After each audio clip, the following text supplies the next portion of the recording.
مولانا فضل الرحمان کو حکومتی اتحاد میں شامل کرنے کے لیے مسلم لیگ نون اور پیپلز پارٹی کے وفود کی مولانا فضل الرحمان سے ان کی رہائش گاہ پر ملاقات۔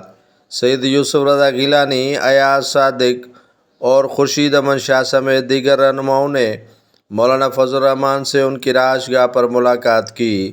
مولانا نے مذاکراتی ٹیم کو آڑے ہاتھوں لیا۔ مذاکراتی ٹیم ایسے محسوس کر رہی تھی جیسے وہ IMF سے مذاکرات کر رہے ہیں، مولانا فضل الرحمان سے نہیں۔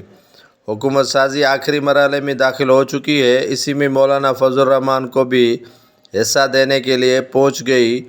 حکومت سازی کرنے والی اتحادی جماعتیں یعنی پیپلز پارٹی اور مسلم لیگ نون مولانا فضل الرحمان کے پاس۔